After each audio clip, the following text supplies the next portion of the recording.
Now we're going to jump out to the West Coast and talk about USC, man. USC and Notre Dame played a heck of a game. I mean, it's one of those things, obviously a great rivalry. Ended up being 49-35, so a 14-point game here. But this is a heck of a game. You just look at the stat lines. I mean, USC had 29 first downs to 23.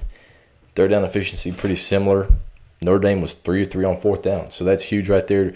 SC was 0 for 3. I mean, that's a huge difference in the game. Yardage-wise, 557 for SC, 438 for Notre Dame. And, of course, that is skewed because Notre Dame had 2 back-to-back drives where they had interceptions returned 99, 100 yards, whatever you want to say, all the way for a touchdown. And that's the difference in this game. USC scores a touchdown. They're down 35-28. They get a punt from Notre Dame. So they're going down trying to tie the game at 35. So they're in the red zone, and they throw a pick six. And, to make that even worse, now they get the ball back. They're, all right, we're going to fight back into it. Get back down there towards the red zone. Pick six. So now they're down 21. Notre Dame hadn't even touched the football. They have ran the ball and thrown it all over the field and played really well. And this one, they almost had 200 yards rushing, SC did. Notre Dame had 260 rushing. SC had 197 rushing. And they threw for 360 compared to 178 to Notre Dame. So SC had a huge advantage in yardage. But then when you turn the ball over, both teams had 2 turnovers. But the 2 turnovers led to interceptions that went all the way back, 99 yards. SC was right there with one of the best teams in the country. And Notre Dame, I mean, they're just consistent. They're going to do what they do. They play really well defensively. Obviously, SC in this one looked good. I mean, their quarterback, Maava, I mean, he's an absolute guy. Whenever you saw Miller Moss kind of hang it up and then go with Maava, you're like, well, I don't really understand. That dude looked pretty good all year. And then you realize Lincoln Riley knew, hey, this guy is the future. He's an absolute stud. A little bit more athletic than Miller Moss. Obviously, he runs around a little bit more. But that guy's the future. Obviously, he had some interceptions there late that kind of cost him. But that guy is going to be an absolute stud and a star there for USC. So SC's going the right direction. Obviously, tough loss right there. Lost by 14. Can't be too upset with what USC did right there and what Lincoln Riley has going. But right there, talking about Notre Dame. I mean, Marcus Freeman, these guys are going to be in the playoffs, and you just scratch your head about the Northern Illinois loss. I mean, Notre Dame, they are who they are. They went down to A&M, just like Texas did this past week, and pretty much ran the football on them and held on to it.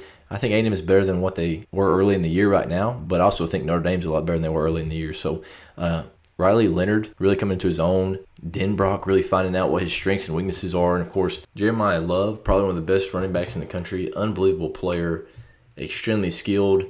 Only had 13 carries, but had 100 yards.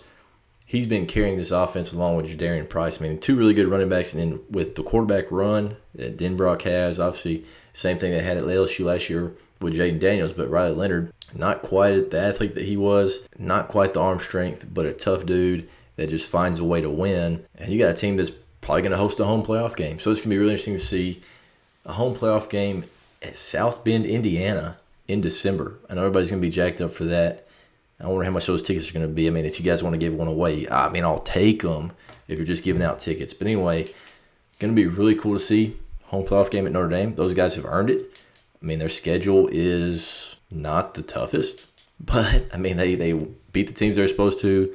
Other than Northern Illinois, I get it. Northern Illinois, that loss absolutely sucks. But to have the Irish at 11-1, going to the playoffs, home playoff game, South Bend. Let that sink in, man. South Bend, Indiana, hosting a home playoff game. That's going to be an awesome time to be a Notre Dame fan. It's going to be fun to see what the matchup is here in a couple weeks for the Irish. But anyway, if you hadn't had a chance to see this game, go look at it. I mean, it's a fun game. 2 really good football teams. I think SC is a better team than the record shows. I mean, 6-6, but I think they're building. I mean, their defense is getting a lot better. Jaden Maava is going to be an absolute dog. I mean, he's really good. And, of course, you can get skill guys at SC. Got to continue to build from the inside out. Still talking about the O-line, D-line. But they'll get those guys in there, and they continue to recruit. Those guys just got to find the right ones. You're going to have to go with some different spots to get those guys. Maybe to Texas, maybe to the Midwest. Whatever you got to do to get some bigger bodies up front in the trenches for SC could definitely help them out.